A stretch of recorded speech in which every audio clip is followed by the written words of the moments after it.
From Creamer Media in Johannesburg, this is the Real Economy Report. Our top stories this week. The Karoo Array Telescope has its dishes. Property returns remain positive, and there is growing interest in technology licensing.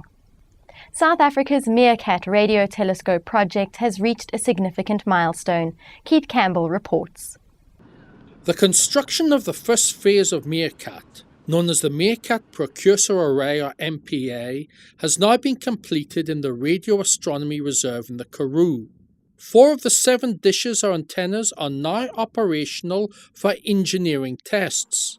At the function to officially unveil the MPA, Science and Technology Minister Naledi Pandor justified the expenditure on the project. People often ask, why is South Africa taking on such a project? Shouldn't we be increasing the level of the child grant? Shouldn't we be paying a higher pension amount with the funds devoted to this project? Well, if you do those things only, you'll continue to complain about a brain drain. You won't have technological development. You'll continue to be at the lower ranks of the world competitiveness surveys if you do not focus on things such as this. So we are attending to the social dimension while also giving effect to our ambition to address innovation. It's very, very important for us, and this is why we're investing as we have done. The team working on the MPA hopes, in the near future, to produce the first image of a celestial body using the 4 dishes. SKA South Africa Associate Director Anita Lutz explains the significance of such an achievement.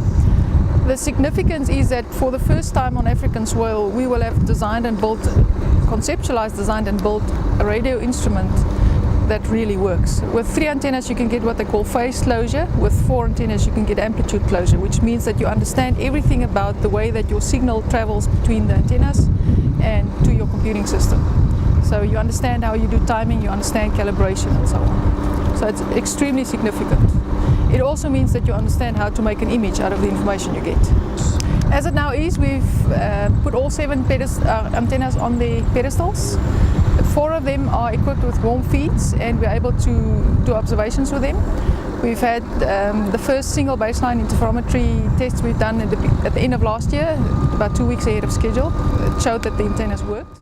The South African commercial real estate market delivered total returns of 8.7% in 2009, according to the South African Property Owners Association and the Investment Property Databank South Africa. Dennis Ndaba has the story.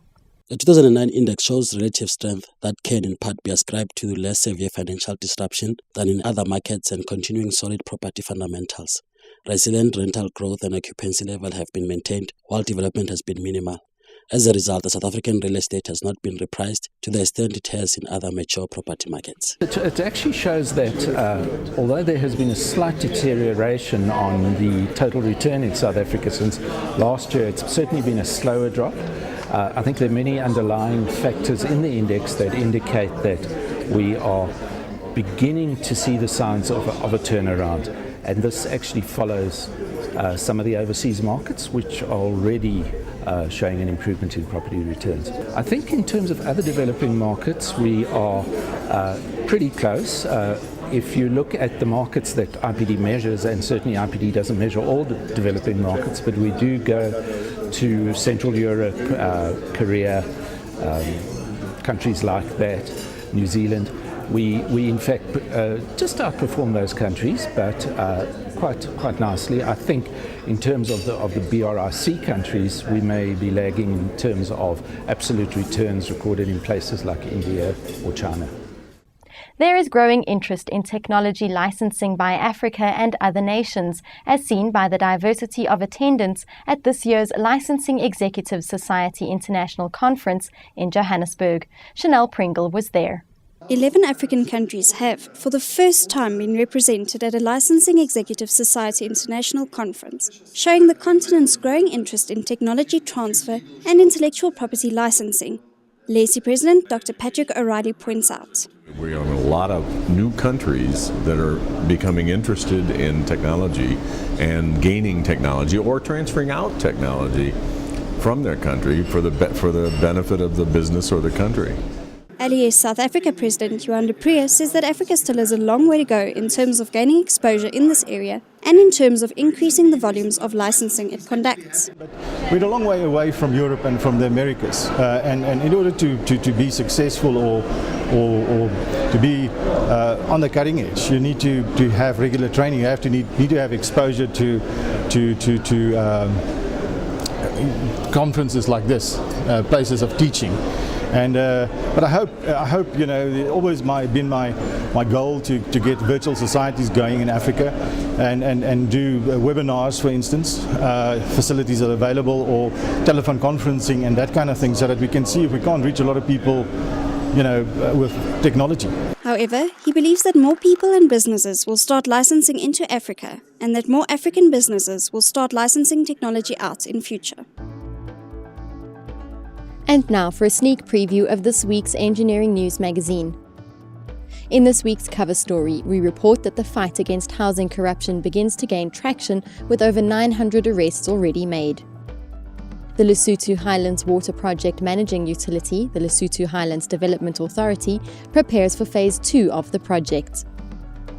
And we report that the commissioning of the upgraded fourth turbine at the Kariba North Power Station in Zambia faces a delay after a fire broke out in a work area. And in Mining Weekly this week, in our cover story this week, Xstrata CEO Mick Davis announces that South Africa has the opportunity to become the mining finance centre for Africa.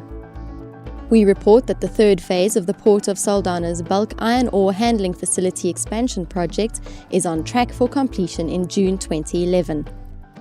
And Indian state-owned mining group Coal India advances its program to invest in coal joint ventures outside its home country. That's Creamer Media's Real Economy Report. Join us again next week for more news and insight into South Africa's real economy.